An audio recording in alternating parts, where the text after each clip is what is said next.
নমস্কার, আমি অর্পিতা চলে এসেছি আবারও বাঙালি রান্নাঘরে। আপনাদের সবাইকে স্বাগতম। চলুন, সব সময় তো আর মাছ মাংস খেলে চলে না, একটু অন্যরকম কিছু কিন্তু ট্রাই করতে হয়। তাই আজ আমি নিয়ে নিচ্ছি মুখি কচু নিয়ে দারুণ এক রান্না আপনাদের সাথে শেয়ার করব। চলুন ভিডিওটি শেষ পর্যন্ত দেখতে থাকুন, আশা করছি অবশ্যই ভালো লাগবে। এটাকে অনেকে সুজি কচু বা গাঠি কচু বলে থাকে, আমরা কিন্তু এটাকে মুখি কচু বলি। তো প্রথমেই দেখুন ভালো করে ধুয়ে নিয়ে প্রেসারে 2টো সিটি দিয়ে নিলাম। এতে অনেকটা সুন্দরভাবে সেদ্ধ হয়ে যাবে, দারুণ হয় কিন্তু রান্নাটি খেতে। অনেকে তো অনেকভাবে খেয়েছেন, আমার মতো আজ যেভাবে করছি এভাবে একদিন ট্রাই করবেন, দারুণ খেতে হয়। দেখুন সবগুলো কিন্তু ভালো করে খোসা ছাড়িয়ে নিচ্ছি। এভাবে রান্না করলে রান্নাটাও সহজ হয়ে যায়, খেতেও হয় অসাধারণ। তারপর ওদিকে কড়াটা বসিয়ে দিয়েছি। দেখুন আমার সবগুলি মুখি কচুর ছোলা হয়ে গেছে। কড়া গরম হয়ে গেলে দিয়ে দেবো সামান্য পরিমাণে সরিষার তেল।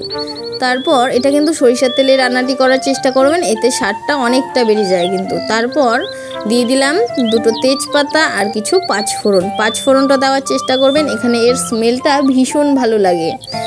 কিছু কিছু ছোট ছোট জিনিস কিন্তু মেনে নিলে রান্নাগুলো সাধারণ থেকে অসাধারণ হয়ে ওঠে। তারপর দিয়ে দিলাম সেদ্ধ করা মুখি কচুটা, আর দিয়ে দিলাম সামান্য পরিমাণে নুন, আর দিয়ে দেবো হলুদ। দিয়ে এটাকে কিন্তু অনেকক্ষণ সময় ধরে আমি ভেজে নেব। ভাজার ওপরও কিন্তু রান্নাটি ডিপেন্ড করে স্বাদের ব্যাপারটা। হালকা হাতে নাড়িয়ে চাড়িয়ে ভেজে নেব, অনেকটাই নরম, তাই হালকা হাতে নাড়িয়ে চাড়িয়ে নিতে হবে। আর হ্যাঁ, আমি কিন্তু গ্রামাঞ্চলে ভীষণ পুরনো রান্না দিয়ে থাকি। একবার হলেও চ্যানেলটা দেখে আমার ঘুরে আসবেন, আশা করছি কিন্তু ভালো লাগবে। ভালো লাগলে কিন্তু সাবস্ক্রাইব করতে ভুলবেন না, সাবস্ক্রাইব করে বেল নোটিফিকেশনটা অল করে রাখবেন।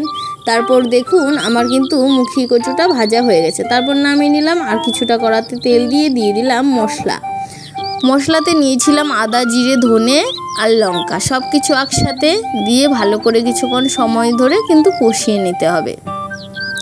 কষানো হয়ে গেলে দিয়ে দেবো মুখি কচুটা, দিয়ে আরও কিছুক্ষণ সময় ধরে ভালো করে কিন্তু এটা কষিয়ে নিতে হবে। মশলা যত কষাবেন রান্নার স্বাদ তত বেশি হবে। তারপর আর কিছুক্ষণ সময় ধরে কষিয়ে নিয়ে দিয়ে দেবো কিন্তু ওতে পরিমাণ মতো ঝোল। এভাবে একবার রান্নাটি সত্যি করে দেখবেন, অসাধারণ খেতে হয়েছিল, আমার বলার মতো ভাষা নেই। রান্নাটি না করলে বুঝতেই পারবেন না, সে ভাত রুটি সব কিছু দিয়ে খেতেই অসাধারণ লাগে।